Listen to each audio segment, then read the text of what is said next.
Bonjour. Dans la vidéo qui suit, nous allons aborder deux points qui sont liés au cercle. Premier point, l'origine de pi. Quelle est la valeur de ce nombre et surtout d'où ça vient? Et le deuxième point, comment on fait pour s'en servir pour trouver le périmètre d'un cercle. Je reviens donc au premier point. Dans l'histoire et dans l'Antiquité, nous avons des célèbres mathématiciens grecs, dont Archimède. Et Archimède aimait beaucoup la géométrie et s'est intéressé au périmètre du cercle. Il s'est dit dans un premier temps, moi, tout ce que je sais, c'est que je peux mesurer tout ce qui est droit, en tout cas toutes les longueurs que je peux trouver de figures, on va dire de polygones, voilà, pour faire simple. Mais je ne sais encore pas faire des choses courbes, des choses pas droites, des cercles, des arrondis, enfin bref. Il s'est attaqué au cercle.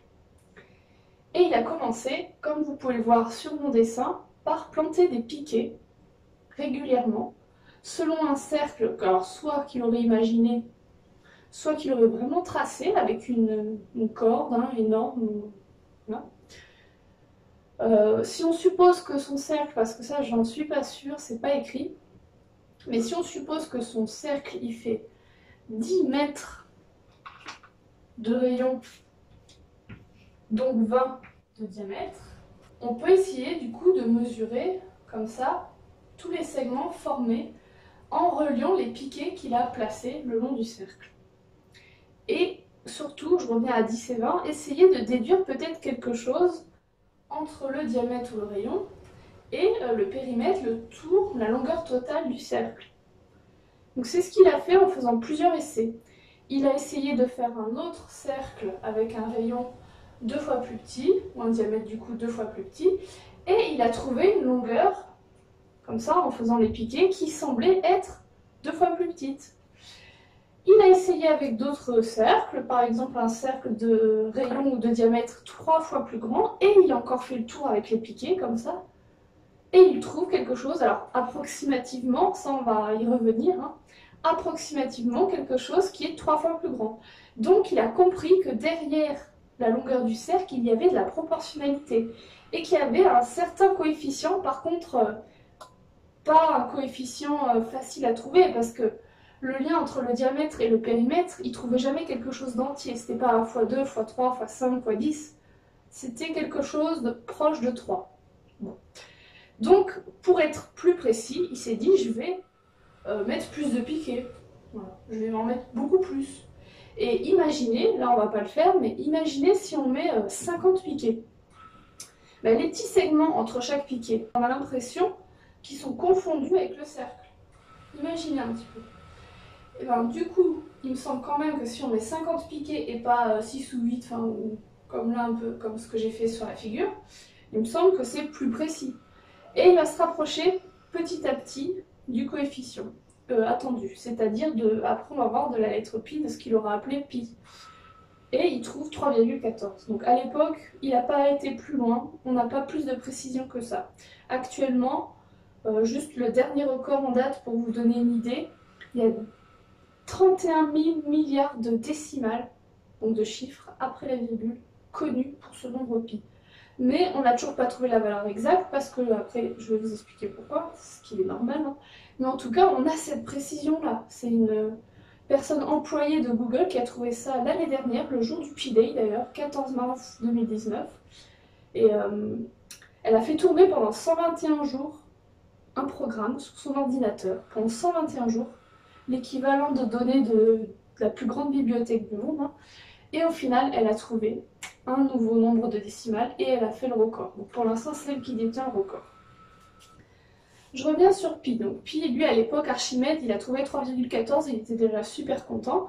Et il s'est dit, mais finalement, s'il y a de la proportionnalité, ça veut juste dire que je dois trouver le coefficient. Il l'a trouvé, 3,14. Donc pour relier le diamètre et le périmètre, la formule elle est simple. Si vous voulez le périmètre, vous multipliez le diamètre par ce fameux nombre pi. Alors pourquoi cette lettre pi? C'est la première lettre, du mot périmètre en grec. Ça c'est le mot périmètre en grec. Première lettre. Et on l'a gardé. sorte d'hommage aux mathématiciens grecs, je pense. Pour l'exemple, on va y venir tout de suite, on part d'un rayon à 3,5 cm. Donc déjà, premier réflexe, quand vous avez le rayon, notez le diamètre, c'est le double, 7. Pourquoi noter le diamètre? Parce que la formule indique qu'il faut utiliser le diamètre.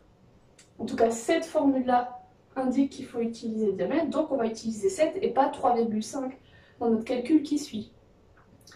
Le calcul qui suit, c'est assez facile, hein. Il suffit de remplacer par ce qu'on connaît. Puis on va laisser cette lettre-là, je vous expliquerai pourquoi. Et diamètre, on remplace par 7. En écrivant ça, on a déjà écrit ce qu'on appelle la valeur exacte. Et c'est pour ça qu'ici, il y a un signe égal. Si on veut la valeur approchée, on prend sa calculatrice. Si elle a la touche pi, magnifique, on la prend et on multiplie par 7. Et on trouve au centième près, c'est-à-dire avec 2 chiffres après la virgule, on trouve ce nombre-là, arrondi au plus proche. Donc 9, c'était le chiffre le plus proche des centimes.